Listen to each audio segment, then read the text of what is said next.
Hello guys, welcome back to my channel understanding physics with Abhishek Singh में आपका स्वागत है।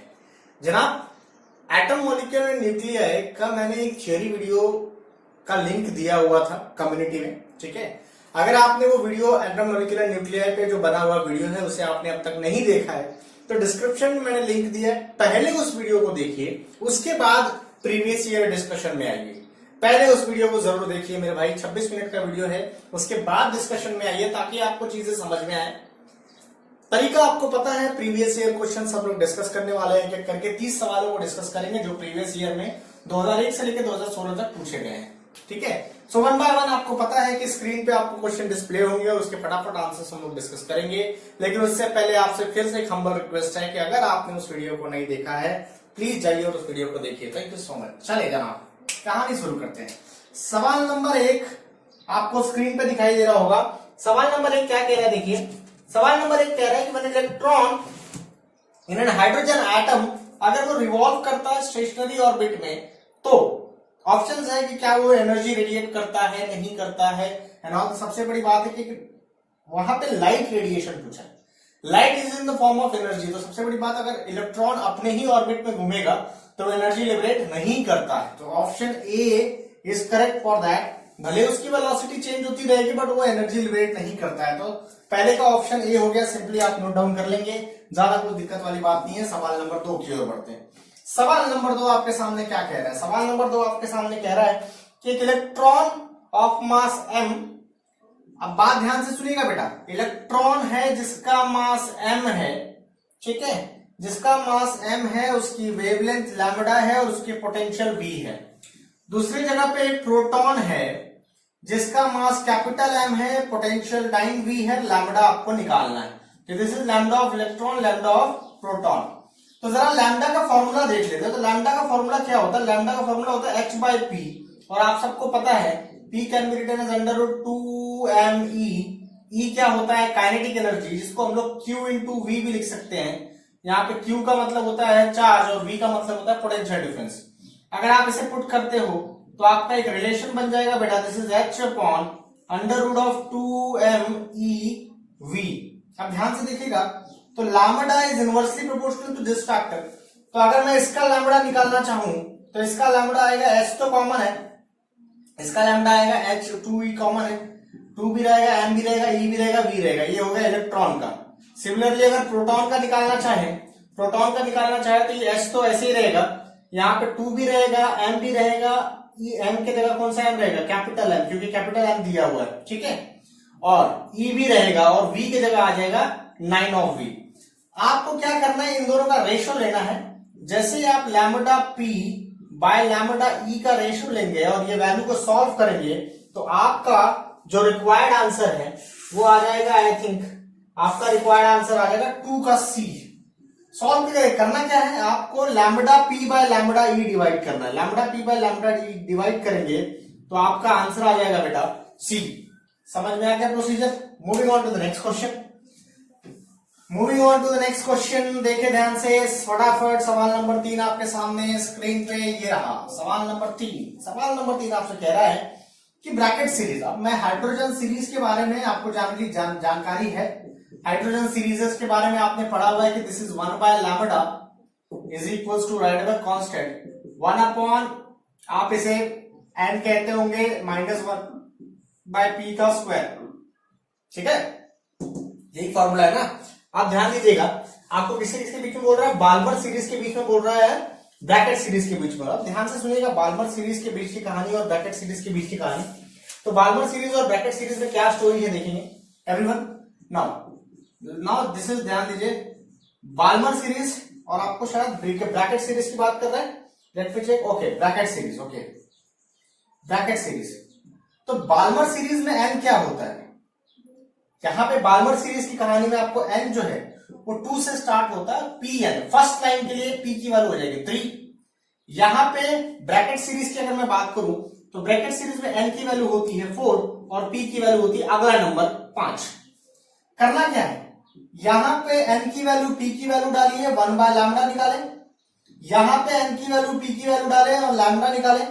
फिर क्या करना है बेटा? दोनों लैम्बडा को आपको डिवाइड कर देना है। जब आप दोनों लैम्बडा को डिवाइड करेंगे तो आपका जो रिक्वायर्ड आंसर होगा that will be the answer of the question. मैं मेथड बता रहा हूं, कैलकुलेशन नहीं करने वाला हूं, फिर से बता रहा हूं। एन पी वैल्यू डालो, एन और पी की वैल्यू डालो, सॉल्व करो, आपका आंसर आ जाएगा। दोनों का रेशो ले लेना है, दोनों का ratio will be your answer.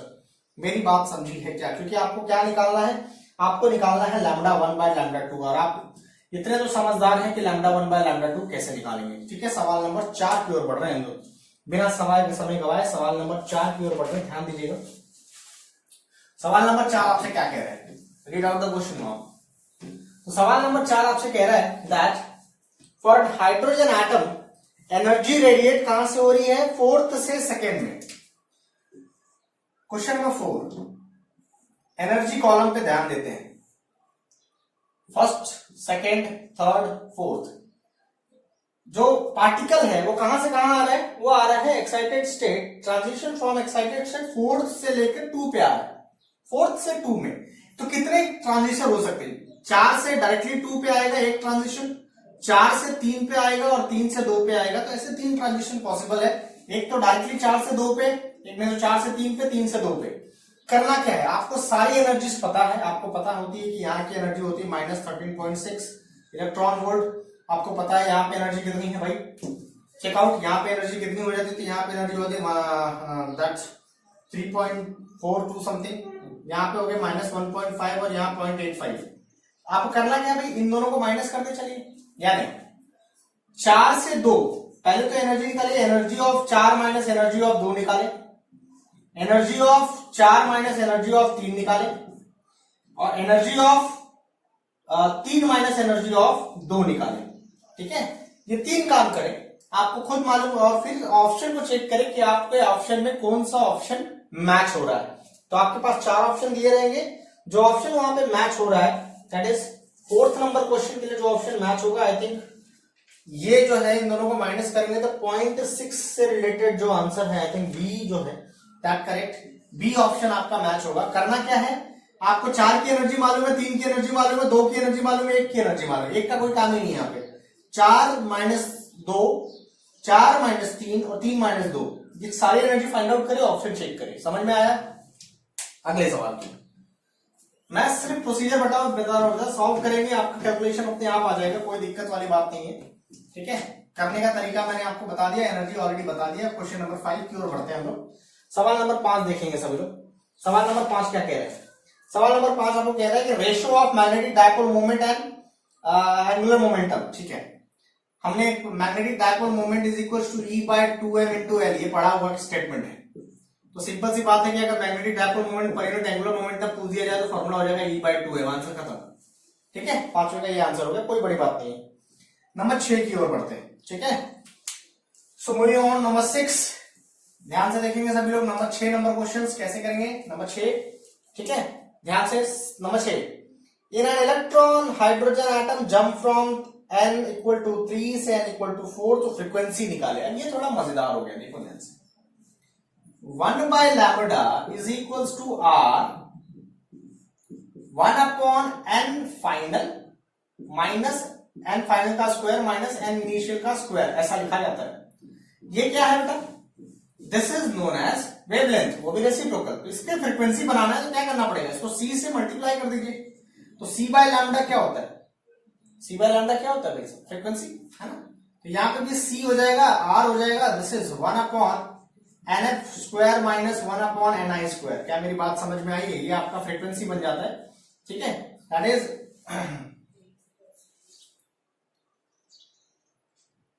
ठीक है। सो ये आपका आ गया RC, this is RC 1 minus F N N F का square minus 1 minus N I का स्क्वायर। क्या मेरी बात क्लियर है? ठीक है, लेकिन अभी आंसर नहीं आया, वेट रुको, पिक्चर खत्म नहीं हुई बॉस, ध्यान से देखेंगे। क्या बोला है, जंप फ्रॉम 3 to 2, मतलब इनिशियल क्या था 3, फाइनल क्या था 2, initial 3 final 2, simply substitute the value. अगर आप साधारण तरीके से अगर वैल्यू को सब्स्टिट्यूट करते हैं तो आपको क्या आंसर मिल जाएगा, देख लेंगे सब लोग। That the answer you will get, that आप सिंपली सब्स्टिट्यूट करने के बाद जो आंसर आपको मिलेगा दैट आंसर इज डी। समझ में आया क्या किया आपने? ठीक है, final 2, initial 3, final minus initial, squaring, simple solve, calculate करिए, आंसर आ गया। मेथड मैंने बता दिया आपको, ठीक है। चेक दिया आंसर बेटा। चलें अगले सवाल की ओर बढ़ेंगे। सवाल नंबर 7, बड़े आराम से जा रहा हूं, कोई जल्दी नहीं है, ठीक है। बस यही है, कैलकुलेशन नहीं करूंगा मैथमेटिकली, आप ही को करना है। मैं सिर्फ टेक्निक बताऊंगा कि चीजें सॉल्व कैसे होगी। सवाल नंबर 7 की ओर बढ़ते हैं। ना सवाल नंबर 7 आपसे कह रहे हैं कि भाई डी ब्रॉगली वेवलेंथ बताइए किसके लिए, फोर्थ ऑर्बिट के लिए। अच्छा, अब ये बड़ा अच्छा सवाल है, ध्यान से देखना। आपको एक पोस्टुलेट पढ़ा हुआ है, आपका एक पढ़ा हुआ पोस्टुलेट है। क्या पोस्टुलेट पढ़ा भाई? आपने पढ़ा है पोस्टुलेट कि MVR is NH by 2 pi, NH by 2 pi. Is it clear? अब ध्यान दीजिएगा, यहाँ पे R is the radius of the first orbit है, हमें फोर्थ ऑर्बिट चाहिए, तो कैसे निकलेगा, क्या करेंगे, देखें ध्यान से बेटा। तो ध्यान दीजिएगा, और वेवलेंथ का फॉर्मूला, डी ब्रॉगली वेवलेंथ का फॉर्मूला होता है H बाय MV, ठीक है। तो यहां से डी ब्रॉगली वेवलेंथ अगर मैं निकालना चाहूं तो मैं लिख सकता हूं, मैं क्या लिख सकता हूं, देखें ध्यान से, मैं लिख सकता हूं that 2 pi R of fourth orbit upon M that is equals to H by MV। ध्यान दीजिएगा मैंने क्या किया, MV इधर लेके चला गया, मैं MV इसके नीचे आ गया, बाकी सब चीज इधर लेके चला गया, तो ये क्या बन गया आपका लैम्बडा। तो ये आपका डी ब्रॉगली वेवलेंथ हो गया, जिसका फॉर्मूला हो गया 2 पाई R⁴ बाय N। आंसर अभी नहीं है, रेडियस ऑफ फोर्थ ऑर्बिट चाहिए मेरे को, तो radius is directly proportional to N square होता है, ठीक है। इसका मतलब मैं लिख सकता हूं कि R4 by Rn is equal to N4 by N1 का स्क्वायर। N4 की मतलब वैल्यू हो जाती है 4 बाय 1, तो आंसर आप देख सकते हैं कि R4 की वैल्यू आ जाएगी 16। जैसे R4 की वैल्यू यहां आप 16 डालोगे और यहां N की वैल्यू डालोगे 4, तो आपको आंसर मिलेगा 16 4, तो आपका आंसर मिलता है 8 पाई R। ये आपका आंसर हो जाता है। तो this is the answer of the question number 7, that is 8 pi R। क्या मेरी बात क्लियर है? चलिए सवाल नंबर, अगले सवाल की ओर बढ़ते हैं। अगला सवाल ध्यान से देखेंगे सभी लोग। अगला सवाल है लाइमन सीरीज बाल्मर सीरीज के ऊपर। ये ऑलरेडी आपने पढ़ा हुआ है, फॉर्मेट है। इसमें कुछ बातें हैं जो आपको नोट रखनी पड़ेगी, ये चाहे तो सवाल आप खुद बना सकते हैं वैसे, ठीक है। लाइमन सीरीज और बाल्मर सीरीज का सवाल देखिए, सवाल नंबर 8 क्या कह रहा है।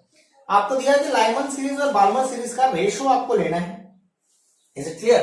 अभी लाइमन सीरीज और बाल्मर सीरीज का रिलेशन और रेशो जरा देखते हैं कैसा है। तो मैंने आपको बताया था कि 1 by lambda is equal to R 1 by N final square minus 1 by N initial square. अगर आप लाइमन की बात करोगे तो N फाइनल की वैल्यू 1 होती है, N इनिशियल, और लॉन्गेस्ट वेवलेंथ आपको हासिल करना है बेटा। तो लॉन्गेस्ट वेवलेंथ के लिए जो N इनिशियल की वैल्यू होगी दैट विल बी 4। याद रहे, ये रूल है, क्योंकि हमें लॉन्गेस्ट वेवलेंथ चाहिए, ये ध्यान रहे, ठीक है। अगर बाल्मर की बात करोगे, बाल्मर के लिए N फाइनल की वैल्यू होती है 2 और N इनिशियल की वैल्यू होगी 9। ये चीज लॉन्गेस्ट वेवलेंथ के लिए एप्लीकेबल है। किसके लिए एप्लीकेबल है? लॉन्गेस्ट वेवलेंथ के लिए, ठीक है। सॉरी, लॉन्गेस्ट वेवलेंथ चाहिए ना आपको? नहीं, सॉरी, थोड़ा सा गलती हो गया। लॉन्गेस्ट वेवलेंथ चाहिए ना, सॉरी, लॉन्गेस्ट वेवलेंथ के लिए यहाँ पे N2 चाहिए और ये 3 चाहिए, मतलब नेक्स्ट वाला, ठीक है। तो आपको करना क्या है, सिंपली वही वैल्यू यहाँ पे पुट करिए, एक मिलेगा, यही वैल्यू यहाँ पे पुट करिए, दूसरा मिलेगा, दोनों का रेशियो ले लीजिए, आपका आंसर आ जाएगा, ठीक है। सो तो आपका आंसर आ जाएगा, आई थिंक द आंसर जो आएगा वो 5:27 आ रहा है, करके देखेंगे, ठीक है। क्या करना है, NF की वैल्यू 1, NI की वैल्यू 2, NF की वैल्यू 2, NI की value 3, simply substitute and find out the answer. Simple procedure है मन, ठीक है। लाइमन सीरीज बाल्मर सीरीज, कोई दिक्कत? चलिए मेरे भाई, सवाल नंबर 8 हो गया यहाँ पे। सवाल नंबर 9 की ओर बढ़ते हैं, बिना समय गवाए सवाल नंबर 9 की ओर बढ़ रहे हैं बॉस। देखो सवाल नंबर 9 क्या कह रहा है। सवाल नंबर 9 रेडियो एक्टिविटी का कंसेप्ट है। रेडियो एक्टिविटी कंसेप्ट क्या कह रहा है, देखो वो कह रहा है कि एक एक्स एलिमेंट है जिसका हाफ लाइफ तुमको दिया है 20 ईयर्स, ठीक है। This is the half life. क्या दिया है आपको? Half life. आपको कहा गया है कि भाई NX बाय NY जो दिया हुआ है उसका रेशो दिया 1/7। अब जो फाइनल होता है ना N, that is initial e⁻, या आप इसे कह सकते हैं, इसको हम लोग कहते हैं कि N/N0 उस समय पे जो बचा अपॉन टोटल जो था that is equal to half raise to power N. N का मतलब होता है नंबर ऑफ हाफ लाइफ। क्या होता है? Number of half life. ठीक है, एन की वैल्यू ध्यान दीजिएगा, एन की वैल्यू होगी एनएक्स। उस टाइम पे बचा कितना? तो एनएक्स बचा। लेकिन टोटल कितना था? तो टोटल था n x plus N Y that is equal to 1/2 raise to power N. अगर आप इसे सॉल्व करोगे तो ये रेशियो आ जाएगा 1 अपॉन, ठीक है, इसे आ जाएगा 1/8 इज इक्वल टू 1/2। जब आप इसे इवेलुएट करोगे बेटा तो what you will get an की वैल्यू एज 3। मतलब कितने हाफ लाइफ हो गए? 3। तो टोटल टाइम कितना लगेगा?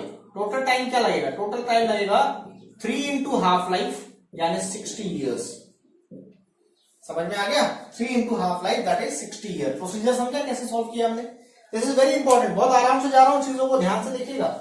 चलिए सवाल नंबर, अगले सवाल की ओर बढ़ते हैं। अगला सवाल नंबर 10। Moving on to the question number 10 my dear. Moving on to the question number 10। So question number 10 क्या कह रहा है? क्वेश्चन नंबर 10 कह रहा है एक सर्टेन हाइड्रोजन एटम दिया हुआ है जो हाइड्रोजन को हेलियम में कन्वर्ट कर रहे हो। अच्छी बात है, गुड। फिर हाइड्रोजन को हेलियम में कन्वर्ट कर रहे हो और आपको मास डिफेक्ट डेल्टा एम दिया हुआ है। मास डिफेक्ट कितना दिया हुआ है? 0.026666। ठीक है, एटॉमिक मास यूनिट। अब आपको करना क्या है? आपको फाइंड आउट करना है एनर्जी लिबरेटेड पर यूनिट, क्या बोला? पर यूनिट, पर एटॉमिक यूनिट। ठीक है, करना क्या है? इस चीज को कैसे किया जाता है, ज्यादा कुछ आपको दिक्कत नहीं है। एनर्जी का फॉर्मूला होता है डेल्टा एम सी स्क्वायर। तो सी स्क्वायर की वैल्यू होती है 931। सी स्क्वायर की वैल्यू होती है 931 मेगा इलेक्ट्रॉन वोल्ट। उसमें ये नंबर मल्टीप्लाई कर दो 0.02666 डिवाइडेड बाय, क्यों डिवाइडेड बाय? क्योंकि उसने पर एटॉमिक बोला है, इसमें 4 है तो डिवाइडेड बाय 4। ये जो आंसर आएगा this will give you the final answer. तो 10th के लिए जो answer, let me check the answer first. तो 10th क्वेश्चन के लिए जो आंसर आपका आ रहा है, ठीक है, 10th क्वेश्चन के लिए जो आंसर आ रहा है वो आ रहा है समवॉट 6.67 मेगा इलेक्ट्रॉन वोल्ट। तो 6.67 mega electron volt, this is the answer of the question. C आ रहा है। समझा क्या किया गया? हाइड्रोजन से हेलियम बना, ठीक है, तो ये एटॉमिक मास नंबर इसका आपको पता है 4 होता है, इसलिए 4 से उसको डिवाइड कर रहे हैं। बाकी सारी कहानी क्लियर है। ठीक है, समझा है क्या कर रहे हैं? एनर्जी, मास डिफेक्ट से एनर्जी निकालने का यही तरीका है बेटा। ठीक है, बहुत आराम से जा रहा हूं, चीजों को समझा के। 10वां नंबर हो गया, 11वां नंबर देखिए फट से। ठीक है, moving on to the question number 11 guys. Question number 11 देखो। क्वेश्चन नंबर 11 क्या कह रहा है? क्वेश्चन नंबर 11, काइनेटिक एनर्जी के बढ़ने से वेवलेंथ पे क्या असर पड़ेगा? When the kinetic energy of the electron increases, the wavelength oscillate। अरे देखो देखो देखो देखो question number 11, lambda is equal to h by under root 2me। E का मतलब kinetic energy, that is lambda is inversely proportional to root E. इसका मतलब अगर ई बढ़ेगा तो लैम्बडा क्या हो जाएगा? कम हो जाएगा। कहानी खत्म है। ई बढ़ेगा तो लैम्बडा कम हो जाएगा, खत्म। तो answer for that question is lambda decrease हो जाएगा। ठीक है, तो 11 का आंसर आ जाएगा बी। ठीक है, चलिए moving on to the question number 12, बिना समय खराब किए सवाल नंबर 12 देखते हैं। सवाल नंबर 12 अप्रोच क्या है? सवाल नंबर 12 बोल रहा है आपको ऑर्बिटल एक्सेलरेशन निकालो। क्या बोल रहा है? Orbital acceleration. नया वर्ड है? नहीं, ऑर्बिटल एक्सेलरेशन को कहा जाता है रेडियल एक्सेलरेशन। अब सुना सुना लग रहा है ना? रेडियल एक्सेलरेशन का फॉर्मूला क्या होता है? v²/r। ये काम आप करेंगे। मैंने आपको उस वीडियो में जो डिस्क्रिप्शन में लिंक दिया, उस वीडियो में मैंने v निकालना सिखाया है, r निकालना सिखाया है। वो उठाओ और पुट मारो। उठाइए और इसमें पुट कर दीजिए, आपका आंसर आ जाएगा। ठीक है, तो ये सवाल आप करेंगे पूरा का पूरा। वैसे कैलकुलेटिव पार्ट नहीं है, v निकालना है, r निकालना है, सब्स्टिट्यूट कर देना क्योंकि v²/r की वैल्यू होती है। ठीक है, ये हो गया नंबर 12। चलिए moving on to the next question. फटाफट जो चीज बता रहा हूं बेटा कर लीजिएगा। मैं सिर्फ मेथड बताऊंगा, कैलकुलेशन करके मतलब नहीं है। नंबर 13, 12 हो चुका है। नंबर 13, एज पर द बोस्ट model minimum energy required to move an electron from the ground state कितना चाहिए? ग्राउंड स्टेट से मूव कराने के लिए किसी को भी कितनी एनर्जी चाहिए? सिंपल सी बात है। कहां? Remove the electron from the ground state, double the ionisation. तो सवाल नंबर 13 की ओर देखते हैं क्या करना है। ठीक है, moving on to the next question. अब ध्यान दीजिएगा, आपको एक कौन सा आइटम बोला उसने? हाँ, तो have you seen that relation that energy का फॉर्मूला होता है -13.6 Z² बाय n²। उसने जो एलिमेंट यूज किया है वो लिथियम है, जिसका Z जो होता है वो होता है 3। उठा के पुट मार दो बेटा। जैसे आप 3 पुट मारोगे 13.6 इंटू यहां पे हो जाएगा 3 का स्क्वायर 9। सॉल्व करने के बाद जो आपका आंसर आएगा वही आपका रिक्वायर्ड आंसर है। और जो आंसर आएगा वो कितना आएगा, that is 1.22 that is 12.4 electron volt, sorry 122.4 electron volt. समझा? प्रोसीजर समझा? ये एनर्जी का फॉर्मूला है, मैंने बताया है, डिस्क्रिप्शन में जाके देख ले, लिंक दिया हुआ है डिस्क्रिप्शन में। उस वीडियो को पहले देखिए मेरे भाई, बाद में सारी चीजें देखेंगे तो आपके लिए बेटर रहेगा। चलिए आगे बढ़ेंगे अगले सवाल की ओर। Moving on to the next question number 14। सवाल नंबर 14 की ओर बढ़ रहे हैं जनाब आली। सवाल नंबर 14 क्या कह रहा है, एक इलेक्ट्रॉन मूव कर रहा है ऑर्बिट में, मैग्नेटिक फील्ड बताओ। खतरनाक क्वेश्चन, देख पा मैग्नेटिक फील्ड का क्वेश्चन है कि अगर कोई मैग्नेटिक फील्ड सेंटर में कितनी होती है, नॉलेज नहीं है तो बता दो। Magnetic field at the centre का फॉर्मूला होता है μ0I बाय 2R। क्या होता है? μ0I bye 2R। अब I का मतलब होता है current. Current can be written as charge upon time. Charge upon time को आप चार्ज इंटू फ्रीक्वेंसी भी लिख सकते हो। क्या लिख सकते हो? चार्ज इंटू फ्रीक्वेंसी लिख सकते हो। तो charge into frequency upon R का मतलब रेडियस। तो मैग्नेटिक फील्ड का एक नया फॉर्मूला बन जाएगा μ0 Q into frequency upon 2 into R. अब आप देखिए, आप पता करिए कि आर एफ का रिलेशन फ्रीक्वेंसी के साथ n क्यूब है, चेक कर लेना। और आर का रिलेशन n स्क्वायर है। n क्या है? एटॉमिक नंबर, जो एटॉमिक नंबर बोल रहा हूं, सॉरी, जो सीरीज लेवल होती है ना, वो नंबर है वो। तो f का रिलेशन n के साथ, क्यूब का रिलेशन r के साथ, n स्क्वायर का रिलेशन है। ये दोनों वैल्यू जब यहां पुट करोगे तो आपसे पूछा गया b का रिलेशन क्या होगा। तो आप देख सकते हो b का रिलेशन होगा n⁵। इसका मतलब होता है b का relation n⁻⁻5 is the direct answer. ठीक है? So answer for this question number 14 is n⁻⁻5 for magnetic field. A option is correct. ठीक है? सवाल नंबर 15 जो कि काफी आसान है, देखिए पूछा है डी ब्रॉगली वेवलेंथ बताइए फॉर ग्राउंड स्टेट। अच्छा, ये सवाल मैं ऑलरेडी बता चुका हूं, फिर भी एक बार ध्यान से, सभी लोगों का ध्यान यहां चाहिए। डी ब्रॉगली वेवलेंथ डिस्कस कर रहे हैं। मैंने कहा था हमारे पास एक पॉस्टुलेट है जिसका फॉर्मूला है MBR equal to NH by 2π। ठीक है? और डी ब्रॉगली वेवलेंथ का हमारे पास फॉर्मूला है H बाय MB। तो इसको थोड़ा सा एडजस्ट करो। जैसे आप इसे एडजस्ट करोगे तो आपको मिलेगा M that is 2πr by n that is equals to h by mv। तो ये वैल्यू पुट कर दो तो यहां पे आ जाएगा 2πr by n that is equals to lambda. n की वैल्यू क्या है? ग्राउंड स्टेट के लिए 1 होती है, तो लैम्डा की वैल्यू हो जाएगी 2πr। क्यों? क्योंकि n जो होती है ग्राउंड स्टेट के लिए क्या होती है? 1 होती है। बात समझिए मेरी? ठीक है, नोट इट डाउन फास्ट। हम लोग डिस्कस करने वाले हैं।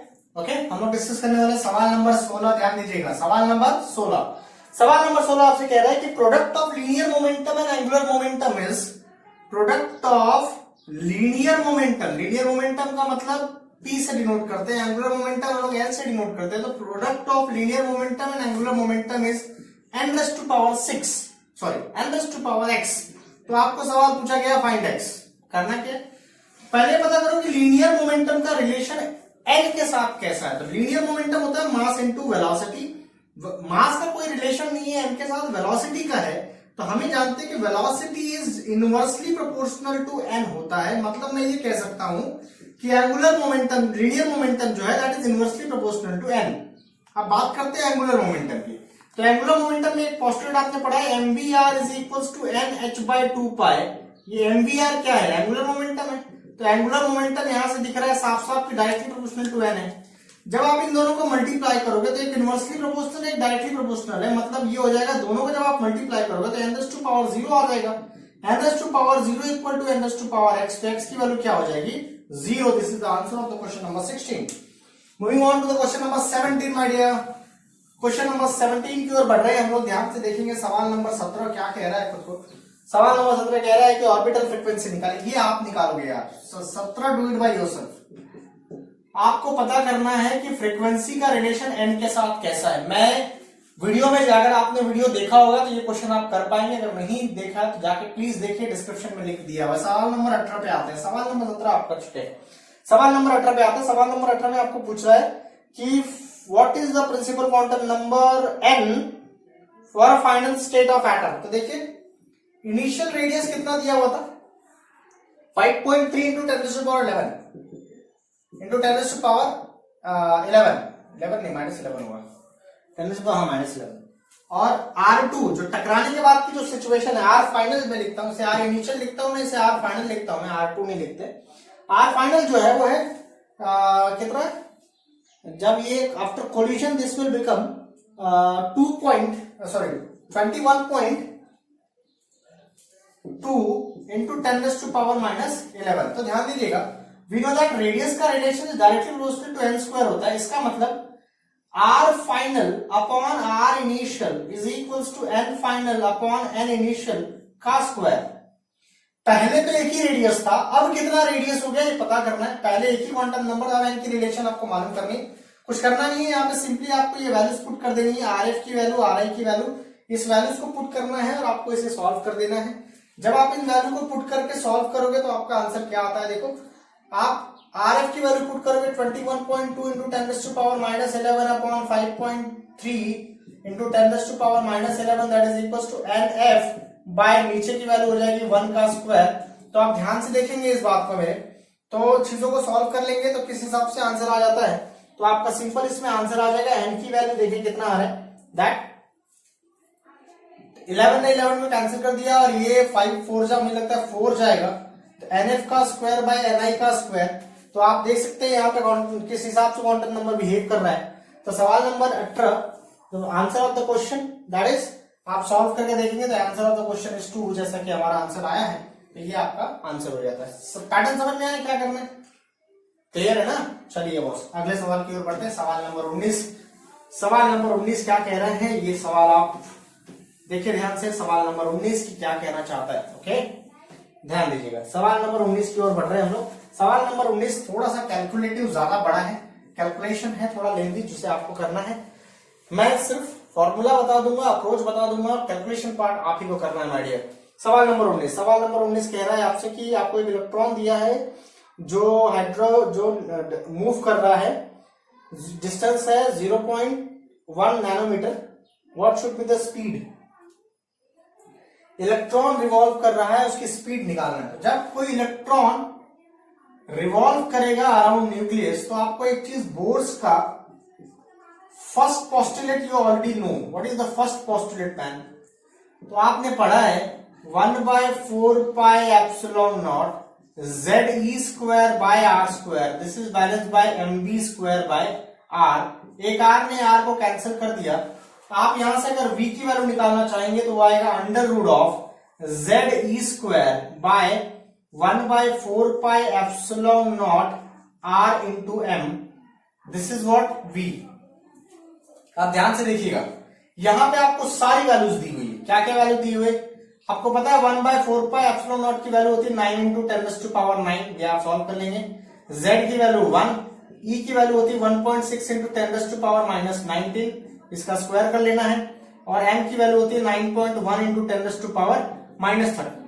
सारी वैल्यू सब्स्टिट्यूट करिए, गंदा सा कैलकुलेशन है उसे आपको सॉल्व करना पड़ेगा। R आपको दिया हुआ है 1 नैनोमीटर, नैनोमीटर बोलते 10⁻9, ये आप सॉल्व करेंगे, ये पूरा कैलकुलेशन सॉल्व करेंगे, जो आंसर आएगा that will be your answer. तो 19 का जो क्वेश्चन जो आंसर दिया हुआ है इन्होंने 19 नंबर क्वेश्चन का जो आंसर डी, तो आंसर फॉर द क्वेश्चन जो आएगा वो डी आएगा। मैंने मेथड बता दिया क्या करना है कैसे करना है, ठीक है। थोड़ा सा कैलकुलेटिव पार्ट, थोड़ा गंदा प्रॉब्लम है। चलिए सवाल नंबर 20 की ओर बढ़ रहे, बिग क्विक। सवाल नंबर 20 आपको दिया है कि मास ऑफ ऑक्सीजन मॉलिक्यूल दिया हुआ है, प्रोटॉन न्यूट्रॉन का रिलेशन, आपको तमाम चीजें पूछ रही है। ये तो मास डिफेक्ट क्या होता है, actual mass minus mass of the nucleons. Mass of the nucleons कैसे लिखते हैं, Z is to mass of the proton minus A minus Z into mass of neutron. This is what the answer. तो आप देख सकते हो mass of nucleon कितना दिया, दैट इज कैपिटल M दिया हुआ है। Z की वैल्यू, तो इसके लिए Z की वैल्यू हो जाएगी 8 मास ऑफ प्रोटॉन। अच्छा, और दूसरा क्या दिया है, 17 दिया है क्या, हाँ 17 दिया है। तो A माइनस जेड कितना हो जाएगा, 17 माइनस 8 में तो 9, तो minus 9 mass of, this is what the answer of the question number 20। Solve कर लीजिए, this is MO, this is the answer of the question. ठीक है, एनर्जी निकालना है तो C स्क्वायर से मल्टीप्लाई कर देंगे। ठीक है, समझा क्यों एनर्जी, एनर्जी का फॉर्मूला मैंने बताया था, डेल्टा M C स्क्वायर, ये डेल्टा M निकाला आपने, mass defect into C square, answer. आप वीडियो देखे होंगे तो आपको तमाम चीजें रिकॉल हो रही होगी, कोई बड़ी बात नहीं है। डिस्क्रिप्शन में वीडियो जरूर देखिएगा जरा। सवाल नंबर 20 हो चुका है, सवाल नंबर 21 की ओर बढ़ रहे हैं। सवाल number 21 is do it by yourself, खुद सोचे। सवाल नंबर 21 आसान सवाल है, खुद सोचेंगे आप, खुद सॉल्व करेंगे। सवाल नंबर 22 की ओर बढ़ रहा हूं मैं। सवाल नंबर 22 देखिए। सवाल नंबर 22 एक्चुअली आप डायरेक्टली इसको थ्योरेटिकल बेस कह सकते हैं। आप अगर बुक पे जाएंगे तो एक रिलेशन आपको दिया हुआ रहेगा कि मान लीजिए कि आपको एक रिलेशन, ये फॉर्मूला आपको ऑलरेडी दिया हुआ है, दैट इज रेडियो एक्टिविटी का एक फॉर्मूला होता है, दैट रिलेशन, ध्यान दीजिएगा, R1 की वैल्यू होती है R0 e⁻ minus lambda T1। Similarly R2 की वैल्यू क्या हो जाएगी, R0 e⁻ minus lambda T2। जब आप इन दोनों को डिवाइड करेंगे सिंपल, तो जो आंसर आपको मिलने वाला है उसका फॉर्मेट कुछ इस हिसाब से रहेगा, दैट आपको अगर R1 निकालना है, लेट सपोज R1 की वैल्यू रहेगी that is R1 bye R2, दोनों को डिवाइड करिए और सॉल्व करिए, तो वो कुछ आंसर आएगा e⁻ माइनस लैम्डा कॉमन आएगा, T1 माइनस T2 आ जाएगा। This is the answer of the question. ये फॉर्मूला आपको बताया गया है, एक्टिविटी का फॉर्मूला है, वीडियो में जाके देखिएगा, ये सारे फॉर्मूले मैंने डिस्कस किए हुए हैं। चलिए सवाल नंबर 23 की ओर बढ़ते हैं। सवाल नंबर 23 देखिए, आसान सवाल है, बहुत ज्यादा टफ नहीं बातें हैं उसमें। सवाल नंबर 23 की ओर बढ़ रहे हैं हम लोग। लेट्स सी सवाल नंबर 13 क्या कह रहे हैं। तो सवाल नंबर 13 की बात कर रहे हैं हम लोग। सवाल 13 नहीं, सॉरी 23, सॉरी सवाल नंबर 23। सवाल नंबर 23 में आपको बोल रहा है कि क्या बोल रहा है, आयोनाइजेशन एनर्जी है, ionisation energy minus 13.6 electron volt, और एक फोटोन की एनर्जी उसमें आके ऐड हो गई। अगर एक फोटोन की एनर्जी, अगर मान लीजिए वो फोटोन की एनर्जी लिबरेट कर रहा है, कितनी फोटोन की एनर्जी लिबरेट कर रहा है भाई, जो एनर्जी उसने रेडिएट किया वो है 12.1 इलेक्ट्रॉन वोल्ट। तो सवाल आपसे पूछा गया कि इतनी एनर्जी अगर उसने लिबरेट किया होगा, मतलब वो कौन से ऑर्बिट से आया होगा, कौन सी ऑर्बिट से आया होगा ताकि उसने इतनी एनर्जी लिबरेट की। आसान से सवाल है, इन दोनों को माइनस कर दो। जैसे आप इन दोनों को माइनस इन द सेंस, जब आप इन दोनों को ऐड करके सॉल्व करेंगे चीजों को, तो आपको रिलेशन आएगा कि जो एनर्जी बच रही है, जो चेंज इन एनर्जी, जो आपको इस एनर्जी और इस एनर्जी में जो चेंज दिखाई दे रहा है, वो होगा माइनस 1.5 इलेक्ट्रॉन वोल्ट का। कितने का, माइनस 1.5 इलेक्ट्रॉन वोल्ट का। अब आपसे सिंपल सवाल है, माइनस 1.5 इलेक्ट्रॉन वोल्ट कौन से ऑर्बिट की एनर्जी है। जैसे मैंने कहा था कि पहले की होती है माइनस 13.6, दूसरे की 3.4, तीसरे की माइनस 1.5, तो तीसरा orbit n equal to 3 is the answer of the question. ठीक है, तीसरे की माइनस 1.5 होती है energy, this is what the answer. समझ में आ गया। एनर्जी डिफरेंस आपको निकालना है कि भाई ये लिबरेट हुआ इतनी एनर्जी, तो एनर्जी डिफरेंस क्या है, एनर्जी डिफरेंस जो भी होगी वो that will be your answer. ठीक है, समझा है कि नहीं है, समझा बालक। चलिए सवाल नंबर 24। सवाल नंबर 24 कह रहा है, दो न्यूक्लियन आपको दिया हुआ है, डू इट बाय योरसेल्फ। ये आप करेंगे, थ्योरेटिकल क्वेश्चन है, बुक में इसका सॉल्यूशन वगैरह सब दिया हुआ है, डिस्क्रिप्शन में मैंने इसका सॉल्यूशन दिया। सवाल नंबर 25 की ओर बढ़ता हूं। सवाल number 25 is again do it by yourself, क्योंकि सवाल नंबर 25 जैसे क्वेश्चन में कर चुका हूं।